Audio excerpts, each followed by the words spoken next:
bring in Christopher Peel now.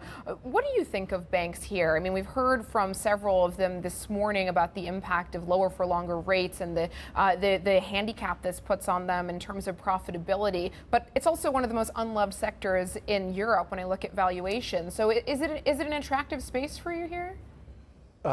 Well, to a certain degree, it's the graveyard trade. The European banking index has been reasonably volatile over the last 10 years. It's now close to the lows. And when you look at it in comparison to the US financial sector, it's really, really underperformed.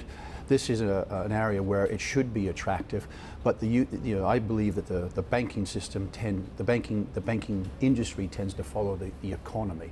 And the fact is the European economy is really struggling, especially in Germany.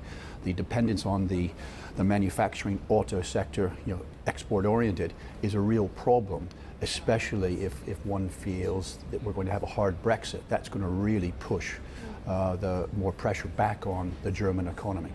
And that economic weakness you just described is a big part of the reason that the ECB is looking to ease further. Is there anything that the ECB could do that would make you more optimistic or more excited about the banking sector? Probably not.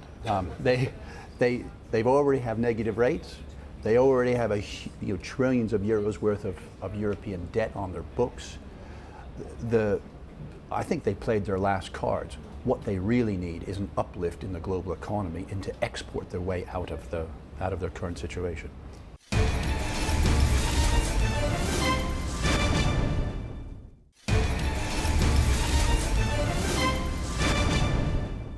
Now, I had a look at your notes that you sent through in the lead up to this conversation, and you seem rather blasé about the trade war. What gives you a sense of optimism that we are actually in the latest stages, that we're approaching some kind of deal?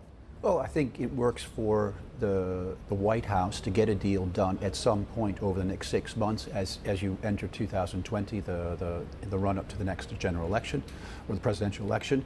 And also, I think the trade war is hurting China more than it's hurting the U.S. So Xi has every incentive to make this go away. So, it's a bit of I suppose it's handbags, the way they're calling each other names now. But I think we're getting to the end of, I think we're getting into the last 6 month stretch.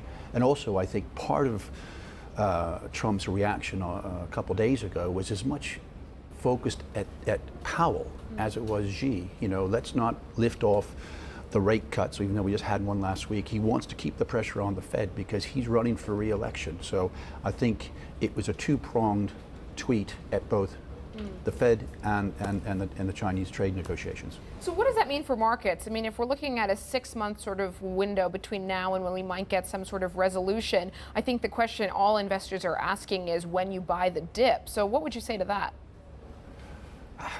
This is August. A lot of the big decision makers are in the south of France, Comporta, the Hamptons.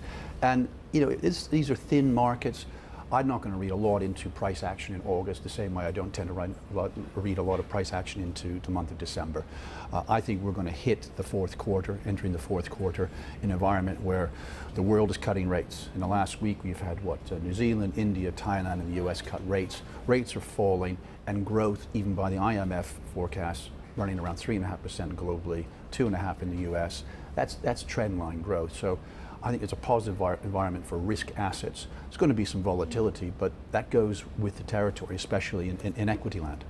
I just want to come back to the Fed, and it's far too facile to start talking about, the Fed holding their nerve. But when you look at the amount of pressure you obviously are seeing from the White House on the Federal Reserve, and then you look at some of the mixed economic data in the US, relatively positive payroll numbers out last Friday. You hear what Mr. Bullard had to say yesterday about we're not going to respond in that manner. How do you see this shake out in the next 3 months? Do you think that there will definitely be a rate cut? Do you think there's any way they can say we don't need this? I think the Fed is rattled, and they got very rattled the end of fourth quarter after they did that rate cut in December. It was 2 or 3 weeks before all of a sudden it was an about face. Actually we're going to be data dependent. We're open to cutting rates. I've never seen the Federal Reserve behave in that manner. So something, probably from the White House, has changed the way they look at their job. And so I think they're going to be under pressure. especially if you start to see any weakness in some of the data. You know, the non-farm payrolls are big numbers, you know, every month between now and the end of December. One other question about global trade. Are there specific companies that you look at or sectors you look at as we expect supply chains to shift around because of what's been going on between the US and China that you think over the next 3 to 6 months, that's your time horizon, become attractive? Well, Chinese technology firms, you know, are almost equally as progressive as those in Silicon Valley in many ways. So I think given the pressure that they've been under, you know, exposure to Chinese tech through equity plays will be a very good play if one believes that there will be a solution to the trade war. And not just Huawei, it's other firms as well.